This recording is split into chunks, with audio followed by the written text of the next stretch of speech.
પૂરું 50 કે 60 વીઘામાં જંગલ છે. આમાં આગળ પણ મોટા પ્રમાણમાં છે, એ પણ તમને બતાવીશ પણ આપણા આગળના વિડીયોમાં. અને ત્યાં તમને 100% આ બધું જ બતાવી. થોડું આ પાણી નીચે વહી જાય ત્યારે. અને હવે તમને મેન પાર્ટ, હવે પાણીનો બીજો દરિયો બતાવું છું. આમાં જોઈ શકો છો આવી રહ્યું છે આમેથી પાણી. હવે એ તમે જોઈ શકો છો કેટલા પ્રમાણમાં આવી રહ્યું છે.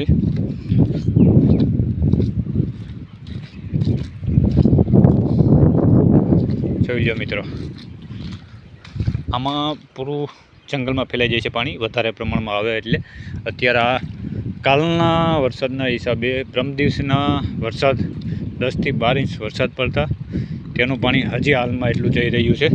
તો કાલની તારીખમાં કેટલું પાણી હશે એ તમે મિત્રો તમારા અનુમાન લગાવી શકો છો. આમાં અત્યારે આપણે હાલીએ છીએ એમાં પણ ઉપર પાણી 3-4 ફૂટ ઉપર પાણી હોઈ શકે છે. હવે તમને એ સાઈડ પણ બતાવું છે. હાલો એ સાઈડ જ આવેલો જાઉં, અહીંથી થોડું હલાવ્યું છે પણ ત્યાંથી નહીં, પણ તમને આ પાણી જ વધારે બતાવી દઉં છું. તો તમને એમ થાય નહીં મિત્રો કે અમને થોડું ઓછું જોવું રહ્યું.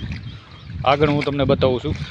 આમાં અંદર પગ રાખવા હોય તો જોખમ હોય. આગળ આ રીતે આમ સ્ટેપ કરી જાઓ. પૂરો વજન આગળના પગ ઉપર નહીં દેવાનો, આરામથી દેવાનો. એમ થાય કે ખાડો છે તો રિટર્ન લઈને પાછું વળી જવાનું. એટલે મિત્રો આવા રસ્તા હોય એમાં બને ત્યાં લગન આવવાનું ટાળવાનું જ. આ તો અમારા કાયમી માટેનું છે એટલે અમને અનુભવ પૂરો છે આનો એટલે આવીએ છીએ, બાકી અમે પણ ના આવીએ. જોઈ શકો છો આ તમે પાણી કેટલું આવી રહ્યું છે. આ મિત્રો આડું આ દઈ ગયેલું હતું એ તોડીને આ સાઈડ આવી ગયું છે. અને જો આમાં પાણી આખા ખેતરમાંથી વહી રહ્યું છે.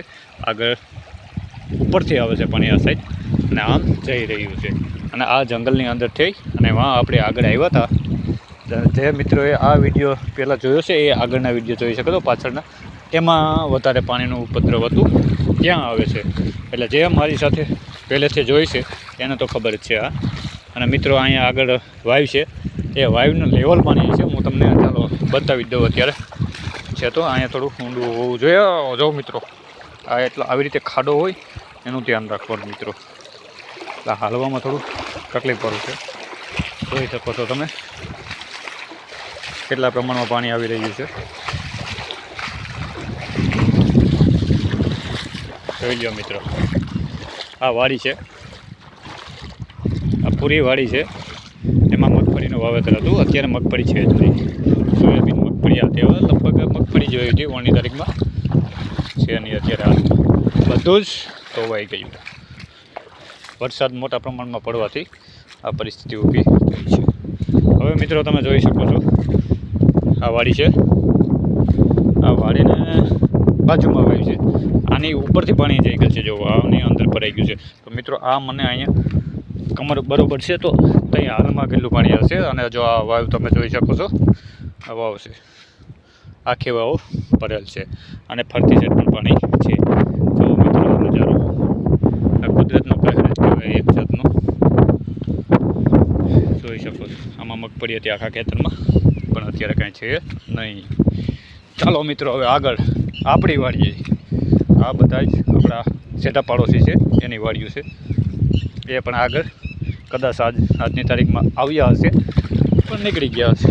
ચાલો આગળ વધીએ.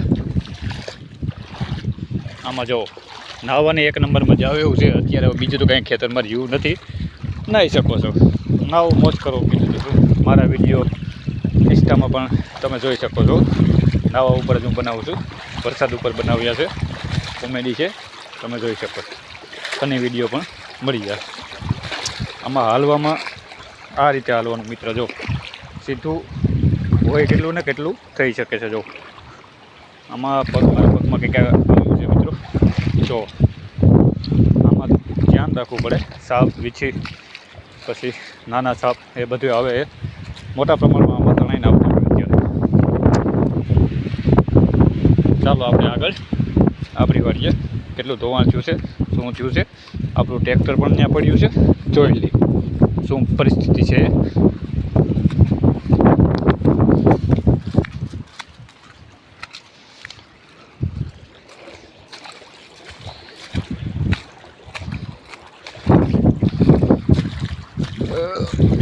દરિયો.